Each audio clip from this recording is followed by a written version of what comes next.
Hello guys, कैसे हैं आप लोग। मुझे आशा नहीं विश्वास है आप बहुत अच्छे से होंगे और अपनी तैयारियों में लगे होंगे। आज हम हिंदी के प्रैक्टिस सेट को सॉल्व करेंगे। इसमें 50 क्वेश्चंस हम लिए हुए हैं और सभी क्वेश्चंस आपके एग्जाम के दृष्टिकोण से बहुत ही महत्वपूर्ण हैं। अगर आप किसी भी एग्जाम की तैयारी कर रहे होंगे तो ये वीडियो आपके लिए फ्रूटफुल साबित होने वाली है। तो चलिए हम वीडियो शुरू करते हैं। ब्रज भाषा का उद्भव किससे हुआ है। तो ब्रज भाषा का जो हमारा उद्भव हुआ है माय डियर फ्रेंड, ये शौरसैनी अपभ्रंश से हुआ है। तो ऑप्शन डी हमारा सही हो जाएगा। ध्यान रखिएगा, ये जो ब्रज भाषा है ये आपकी मथुरा और वृंदावन के क्षेत्रों में बोली जाती है। ब्रज भाषा जो है संस्कृत एक शाखा से निकला हुआ है। तो ध्यान दीजिएगा, ब्रज भाषा का उद्भव हुआ है शौरसैनी अपभ्रंश से। तो ऑप्शन हमारा डी सही हो जाएगा। क्वेश्चन नंबर 2 देखते हैं। सर्वप्रथम भाषा का प्रयोग किस रूप में हुआ था। तो सर्वप्रथम जो भाषा का प्रयोग हुआ था ये हमारा मौखिक रूप में हुआ था। तो ऑप्शन ए हमारा सही हो जाएगा, क्योंकि मनुष्य ने सबसे पहले क्या किया, बोल करके यानी कि मौखिक भाषा का ही प्रयोग किया था। बाद में धीरे धीरे उन्होंने लेखन और संकेतों का विकास हुआ तो वो जानने लगे, लेकिन सर्वप्रथम जो भाषा का मनुष्य प्रयोग किया था वो मौखिक रूप ही प्रयोग किया था। तो ऑप्शन ए हमारा सही हो जाएगा। क्वेश्चन नंबर 3 देखते हैं कि भारत की प्राचीन भाषा कौन सी है। तो भारत की जो प्राचीन भाषा है ये आपकी है संस्कृत भाषा।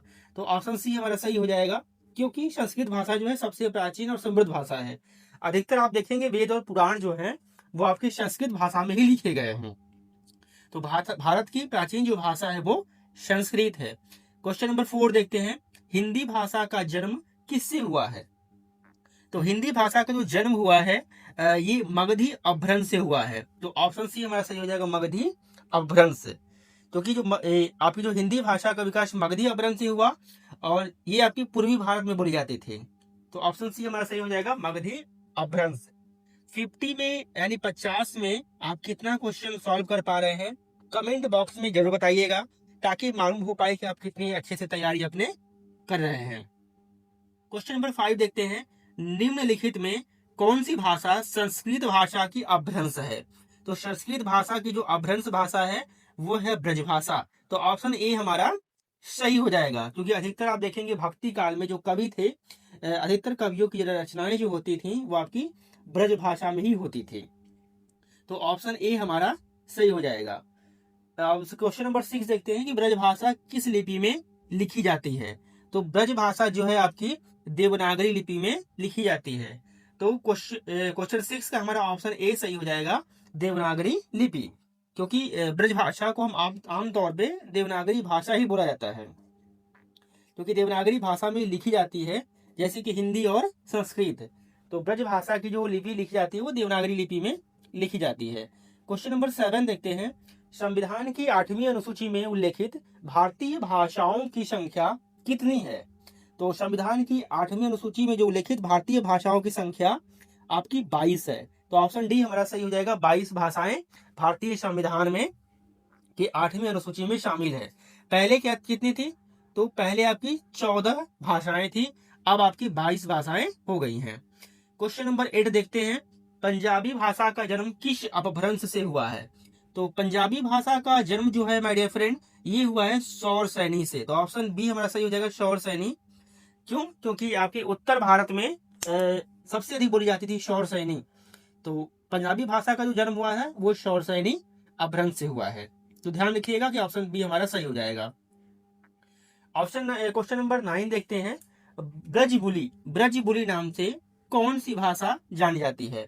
तो ब्रजबुली नाम से आपकी पुरानी जो बंगला है उसको ब्रजबुली के नाम से जाना जाता है। क्वेश्चन नंबर 10 देखते हैं। भारत देश में सर्वाधिक बोले जाने वाली भाषा कौन सी है। तो भारत देश में सर्वाधिक बोले जाने वाली भाषा जो है वो है हमारी प्यारी हिंदी। तो ऑप्शन ए सही हो जाएगा, हिंदी। क्योंकि अधिकतर भारत में देखते हैं लोग हिंदी बोलते हैं, क्योंकि लगभग कम से कम 40% लोग यानी कि जनसंख्या का 40% लोग हिंदी बोलते हैं। तो भारत देश में सर्वाधिक जो बोली जाने वाली भाषा है वो है अपनी हिंदी। क्वेश्चन नंबर 11 देखते हैं। मैं स्कूल जा रहा हूं, इस वाक्य में जा रहा हूं, ध्यान दीजिएगा, मैं स्कूल जा रहा हूं वाक्य में जा रहा हूं किस प्रकार की क्रिया है। तो ये आपकी आकर्मक क्रिया है। तो ऑप्शन बी हमारा सही हो जाएगा, आकर्मक क्रिया। क्योंकि आप देख रहे हैं जा रहा हूं, इसमें जाना क्रिया का प्रयोग हुआ है। तो जो किसी वस्तु पर अगर कार्य नहीं करती है, ध्यान दीजिएगा, जो किसी वस्तु पे कार्य नहीं करती है, इसलिए वह क्या है? अकर्मक क्रिया है। तो ऑप्शन बी हमारा सही हो जाएगा, अकर्मक क्रिया। क्वेश्चन नंबर 12 देखते हैं। राम ने खाना खाया। तो राम ने खाना खाया, इसमें ने क्या है?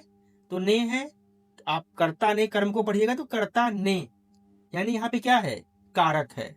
ठीक है, तो ने आपका शब्द जो है कर्ता कारक को दर्शाता है, दिखाता है, क्योंकि यहाँ पे किसने कार्य किया? राम ने कार्य किया, क्योंकि राम ने खाना खाया तो राम ने कार्य किया। तो ऑप्शन सी हमारा सही हो जाएगा। क्वेश्चन नंबर 13 देखते हैं कि जल्दी चलो। जल्दी चलो वाक्य में जल्दी कौन सा विशेषण है? तो आपका इसमें हो जाएगा क्रिया विशेषण। ऑप्शन डी हमारा सही हो जाएगा, क्रिया विशेषण, क्योंकि जल्दी शब्द जो है वो क्रिया यानी चलो की विशेषता बता रहा है। क्योंकि जो शब्द क्रिया की विशेषता बताते हैं वो क्या होते हैं? वो क्रिया विशेषण होते हैं। तो हमारा ऑप्शन डी सही हो जाएगा, क्रिया विशेषण। क्वेश्चन नंबर 14 देखते हैं। जो काम तुमने शुरू किया था उसे पूरा करो। जो काम तुमने शुरू किया था उसे पूरा करो, इस वाक्य में कौन सा उपवाक्य है? तो ध्यान दीजिएगा, ये आपका विशेषण उपवाक्य है। ऑप्शन सी हमारा सही हो जाएगा, विशेषण उपवाक्य। क्यों? क्योंकि जो काम, अब जो काम यानी इसमें काम, जो काम है वो क्या है? काम ये संज्ञा की विशेषता बता रहा है, अतः ये क्या है? विशेषण का उपवाक्य है। तो ऑप्शन सी हमारा सही हो जाएगा। क्वेश्चन नंबर 15 देखते हैं। नीलिमा ने सुंदर चित्र बनाया, इस वाक्य में सुंदर क्या है? तो आप देख रहे हैं सुंदर यानी कहीं ना कहीं किसी चीज की विशेषता बताई जा रही है। तो जो अगर विशेषता बताता है उसको हम क्या कहते हैं? विशेषण। ठीक है, तो यानी कि सुंदर क्या है? नीलिमा ने सुंदर चित्र बनाया। तो सुंदर क्या है? विशेषता बता रहा है, इसका मतलब कि यह विशेषण है। तो ऑप्शन बी हमारा सही हो जाएगा। क्वेश्चन नंबर 16 देखते हैं। क्वेश्चन नंबर 16 है, यदि वह आएगा तो मैं मिलूंगा। यदि वह आएगा तो मैं मिलूंगा, वाक्य में कौन सा वाक्य है? तो इसमें आप देख रहे हैं आपका मिश्र वाक्य है। तो ऑप्शन बी सही हो जाएगा, मिश्र वाक्य, क्योंकि यदि वह आएगा तो मैं मिलूंगा। यदि वह आएगा तो मैं मिलूंगा, क्योंकि देख रहे हैं आप ये वाक्य जो है ये इसमें दो उपवाक्य हैं और एक दूसरे पे ये क्या है? डिपेंड है, एक दूसरे पर निर्भर है। तो अतः ये क्या है? आपके मिश्र वाक्य है। तो ऑप्शन बी हमारा सही हो जाएगा। क्वेश्चन नंबर 17 देखते हैं। पढ़ते पढ़ते रात हो गई, इसमें कौन सा कारक है? तो पढ़ते पढ़ते रात हो गई, पढ़ते पढ़ते रात हो गई, तो इसमें आपका क्या है? अधिकरण कारक होगा। तो ऑप्शन डी हमारा सही हो जाएगा, अधिकरण कारक, क्योंकि पढ़ते पढ़ते रात हो गई इसमें क्या है? क्योंकि कहीं ना कहीं समय बता रहा है। तो जहां पे समय और स्थान की बात होती है वहां पे क्या हमारा होता है? अधिकरण कारक होता है। जैसे मेज पर किताब रखी है, यानी कि स्थान बताया जा रहा है। वह सुबह 10 बजे आएगा, यानी समय बताया जा रहा है। कमरे में पंखा चल रहा है, क्या बताया जा रहा है? स्थान बताया जा रहा है। तो ये क्या है? अधिकरण कारक, जो कि पढ़ते पढ़ते रात हो गई, ये एक समय को बता रहा है, तो ये आपका है अधिकरण कारक। तो ऑप्शन डी हमारा सही हो जाएगा। क्वेश्चन नंबर 18 देखते हैं। आपका नाम क्या है? आपका नाम क्या है, वाक्य में आपका कौन सा सर्वनाम है? वाक्य में आपका कौन सा सर्वनाम है? तो ये हो जाएगा आपका संबंधवाचक। ऑप्शन सी हमारा सही हो जाएगा, क्योंकि जो आपका शब्द है ये क्या है? आप और नाम के बीच में क्या है? संबंध बता रहा है, इसलिए क्या है? ये संबंधवाचक सर्वनाम है। आपका नाम क्या है? तो ये क्या है? संबंधवाचक सर्वनाम। तो ऑप्शन सी हमारा सही हो जाएगा। अगला क्वेश्चन देखते हैं। क्वेश्चन नंबर 19 है। भारतवर्ष एक महान देश है, में महान शब्द के प्रकार बताइए। तो भारतवर्ष एक महान देश है में महान शब्द, तो महान शब्द क्या है? विशेषण है। तो ऑप्शन सी हमारा सही हो जाएगा, विशेषण। क्यों? क्योंकि महान क्या है? देश की विशेषता बता रहा है, तो इसलिए क्या है? विशेषण ही होगा। तो ऑप्शन सी हमारा सही हो जाएगा। क्वेश्चन नंबर 20 देखते हैं। गाय दूध देती है, इसमें गाय जो है कौन सी कारक है? तो गाय जो है आपकी कर्ता कारक है। ऑप्शन ए हमारा सही हो जाएगा, क्योंकि गाय जो क्या है? कार्य करने वाली है। क्या दे रही है? दूध दे रही है। तो क्या कर रही है? कार्य कर रही है, इसे ये कर्ता कारक है। तो ऑप्शन ए हमारा सही हो जाएगा। क्वेश्चन नंबर 21 देखते हैं। राम धीरे धीरे चल रहा था, इस वाक्य में धीरे धीरे क्या है? अच्छा, धीरे धीरे क्या है? तो ये आपका हो जाएगा क्रिया विशेषण। तो ऑप्शन डी हमारा सही हो जाएगा, क्रिया विशेषण हो जाएगा। क्यों? क्योंकि देखिए यहाँ जो धीरे धीरे है, ये शब्द बता रहा है कि राम कैसे चल रहा था। यानी कि जो कोई भी शब्द है ना, ये बताया कि काम किस तरीके से हुआ, तो उसे हम क्या बोलते हैं? क्रिया विशेषण कहते हैं। यानी कि जो क्रिया की जो खासियत बता रहा है, यानी क्रिया राम कार्य कर रहा है, लेकिन कैसा कार्य कर रहा है? धीरे धीरे। यानी कहीं ना कहीं ये विशेषता बता रहा है, जैसे तेज दौड़ो, धीरे बोलो, ये सब क्या है? ये क्रिया विशेषण है। तो ऑप्शन डी हमारा सही हो जाएगा। क्वेश्चन नंबर 22 देखते हैं। वह बाजार गया था, वाक्य में काल का प्रकार क्या है? वह बाजार गया था, वह बाजार गया था। तो इसमें क्या हो जाएगा? ये ऑप्शन बी आपका सही हो जाएगा, भूतकाल। क्यों? क्योंकि वह गया था, इसे साफ पता चलता है ना कि यह काम पहले हो चुका है। तब जो कोई अगर बीते समय की बात की जाती है तो वह क्या होता है? वो भूतकाल होता है। तो वह बाजार गया था, इस वाक्य में जो काल है वो माय डियर फ्रेंड वो भूतकाल है। तो ऑप्शन बी हमारा सही हो जाएगा। क्वेश्चन नंबर 23 देखते हैं। तुम कितने सुंदर हो, तुम कितने सुंदर हो। शब्दों को आप 2 बार 3 बार बोलेंगे, समझ में आ जाएगा। तुम कितने सुंदर हो, यह वाक्य किस प्रकार का है? तो ये जो आप क्या है? विस्मयादि बोधक है। तुम कितने सुंदर हो, किसी को कहते हैं अरे यार तुम कितने सुंदर हो भाई, तो ये क्या है? विस्मयादि बोधक है। तो ऑप्शन बी हमारा सही हो जाएगा। क्यों? कि जहां पे हम आश्चर्य, खुशी या भावनाएं जताते हैं तो वहां पे क्या हो जाता है? विस्मयादि बोधक जाते हैं। जैसे अरे इतनी जल्दी, तो उसमें हम क्या बोलेंगे? विस्मयादि बोधक। तो ऑप्शन बी हमारा सही हो जाएगा। क्वेश्चन नंबर 24 देखते हैं। वह स्कूल जाता है, इसमें काल का प्रकार क्या है? तो वह स्कूल जाता है, तो वह स्कूल जाता है यानी कि वह होगा सामान्य वर्तमान काल। क्यों? क्योंकि जब कोई काम हर रोज जब होता है वह एक आदत होती है।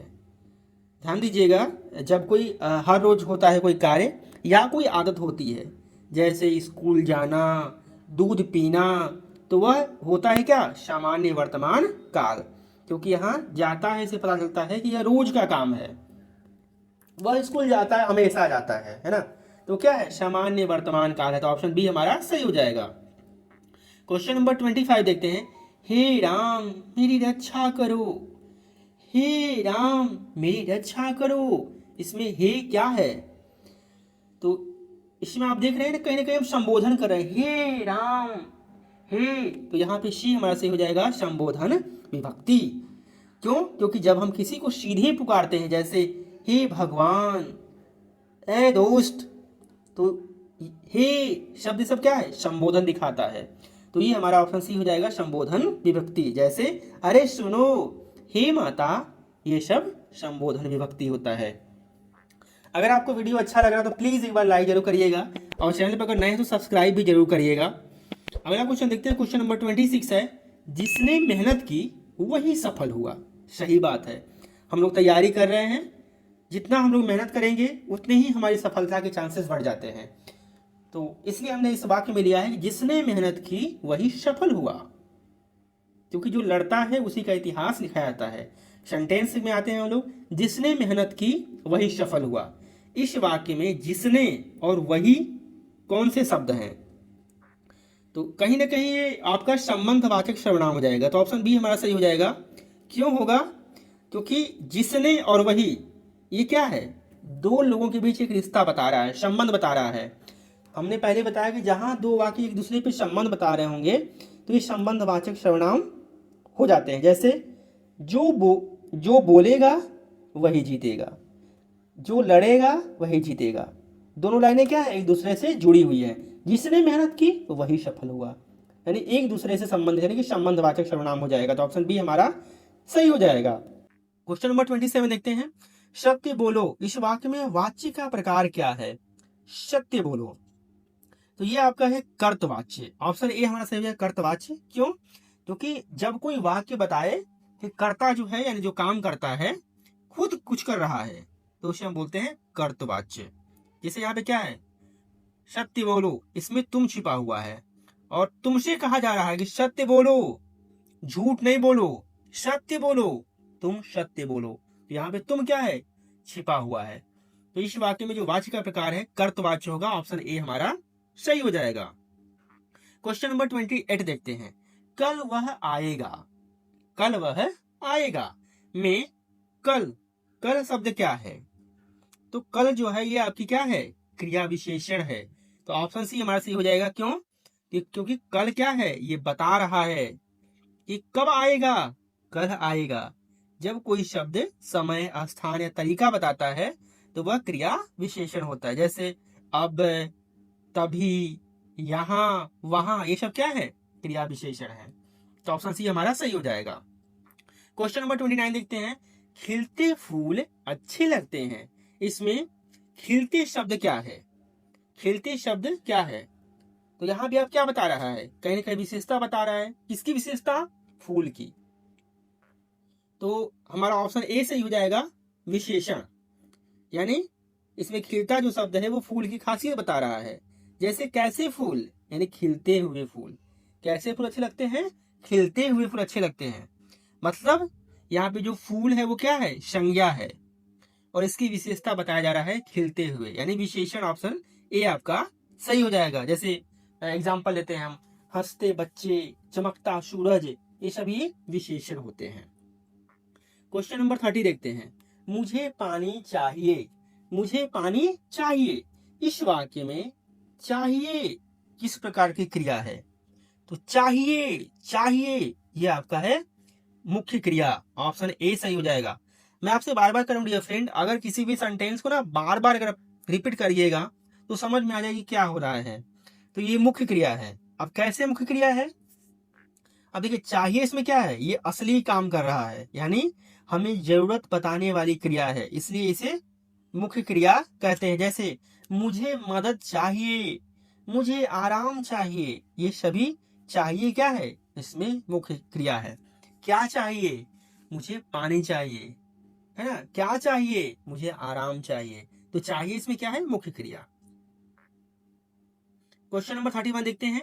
मोहन पुस्तक पढ़ रहा है, इस वाक्य में पुस्तक क्या है। तो पुस्तक आपका ये संज्ञा हो जाएगा।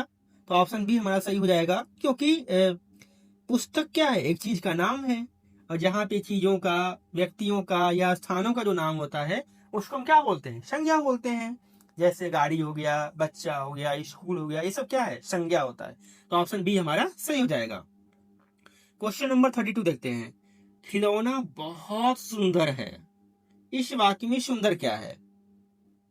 इसका आंसर आप बताइएगा कि ये क्रिया है, विशेषण है, संज्ञा है या कारक है।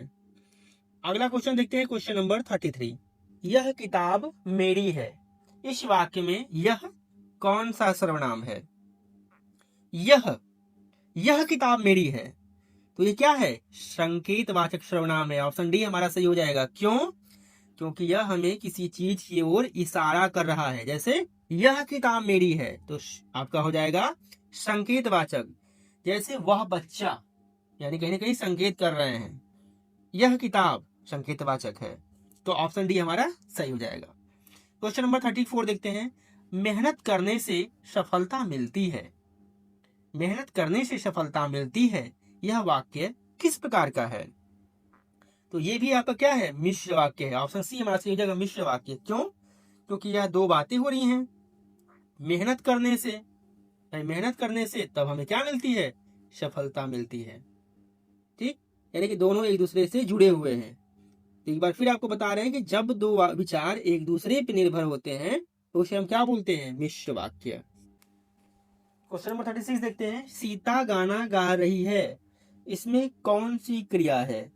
तो सीता गाना गा रही है, ये क्या है हमारा, सकर्मक क्रिया है। ऑप्शन ए हमारा सही हो जाएगा, सकर्मक क्रिया।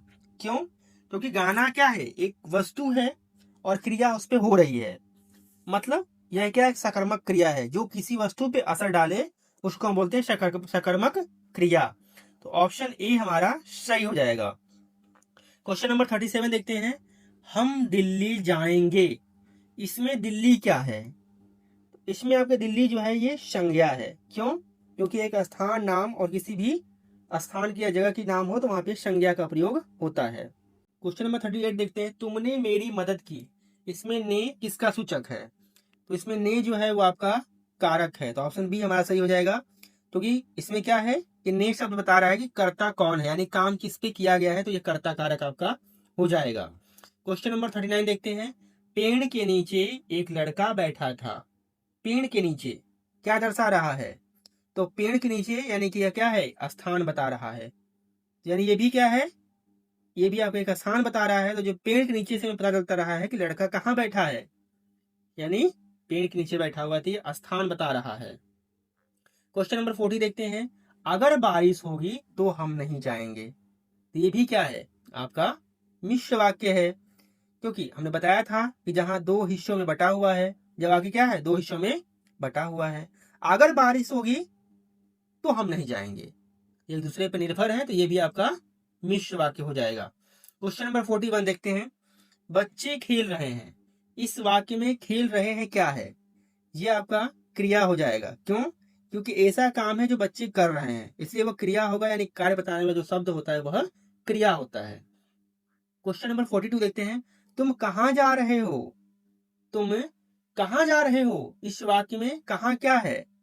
यह आपका हो जाएगा प्रश्नवाचक अवयव, तो ऑप्शन सी हमारा सही हो जाएगा। क्यों? क्योंकि जब हम किसी से सवाल पूछते हैं, जैसे कहाँ, कब, क्या, ये होते हैं हमारे प्रश्नवाचक अवयव, यानी ये किसी चीज की जानकारी पूछता है, तो ऑप्शन सी हमारा सही हो जाएगा। क्वेश्चन नंबर 43 देखते हैं। बिल्कुल नहीं जाना है। बिल्कुल नहीं जाना है। बिल्कुल, अब इसमें जो बिल्कुल है वो कौन सा शब्द है? तो बिल्कुल जो है आपका क्रिया विशेषण है, यानी कि भाई क्रिया क्या है? नहीं जाना है। बिल्कुल इसमें क्या है? क्रिया है, जो नहीं जाना को और जोरदार बना देता है, यानी ये क्रिया की खासियत बता रहा है, यानी क्रिया विशेषण होगा। क्वेश्चन नंबर 44 देखते हैं। ताजमहल आगरा में है। इस वाक्य में ताजमहल क्या है? तो ताजमहल आपका एक संज्ञा है। ठीक है, अगला क्वेश्चन देखते हैं। क्वेश्चन नंबर 45 है। आओ हम सब चलें। यह किस प्रकार का वाक्य है? आओ हम सब चलें, ये आपका प्रेरणावाचक है। यह आपका प्रेरणावाचक वाक्य है। क्यों? क्योंकि जब हम किसी को साथ चलने या करने या बोलने के लिए प्रेरित करते हैं माय डियर फ्रेंड, तो ये वाक्य जो होता है हमारा प्रेरणावाचक होता है। जैसे चलो पढ़ते हैं, चलो घूमते हैं, तो ऑप्शन डी हमारा से हो जाएगा प्रेरणावाचक। अगला क्वेश्चन देखते हैं। क्वेश्चन नंबर 46 है। राजू और मोनू पढ़ाई कर रहे हैं। यह किस प्रकार का वाक्य है? तो ये भी हमारा क्या है? संयुक्त वाक्य है। क्यों? क्योंकि जहां पे दो कर्ता है, राजू है और एक मोनू है, और दोनों का काम क्या है? एक साथ बताया जा रहा है, यानी कि राजू और मोनू पढ़ाई कर रहे हैं, यानी दोनों पढ़ाई कर रहे हैं। तो यहाँ पे क्या है? एक संयुक्त वाक्य है, तो ऑप्शन बी हमारा सही हो जाएगा। क्वेश्चन नंबर 47 देखते हैं। गाय एक उपयोगी पशु है। इस वाक्य में गाय क्या है? तो गाय इसमें क्या है? कर्ता हो जाएगा। कैसे? तो गाय वो है जिसके बारे में बात हो रही है, यानी वह कर्ता है, यानी जो वाक्य का विषय होता है वह कर्ता होता है। तो ऑप्शन सी हमारा सही हो जाएगा। क्वेश्चन नंबर 48 देखते हैं। क्वेश्चन नंबर 48 है। वह खुद चलकर स्कूल गया। खुद क्या दर्शा रहा है? यह आपका क्रिया विशेषण बता रहा है, तो ऑप्शन डी हमारा सही बता रहा है। क्यों?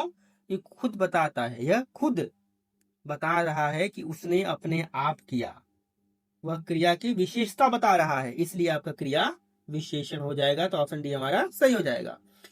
क्वेश्चन नंबर 49 है। अध्यापक ने छात्र को डांटा।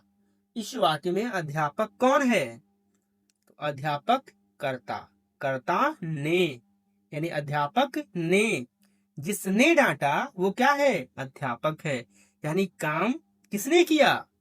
जिसने काम किया वही कर्ता होता है, तो ऑप्शन बी हमारा सही हो जाएगा। क्वेश्चन नंबर 50 देखते हैं। पेड़ से पत्ते झड़ रहे हैं। ध्यान दीजिएगा, पेड़ से पत्ते झड़ रहे हैं। पेड़ से, इसमें कौन सा कारक है? तो ये आपका है आपादान कारक, क्योंकि पेड़ से, आपादान से कहीं ना कहीं क्या है? पेड़ से पत्ते अलग हो रहे हैं। जब कोई चीज ना किसी से अलग हो रही है, जैसे हमारे पत्ते पेड़ से गिर रहे हैं, तो वो क्या है, आपादान कारक है।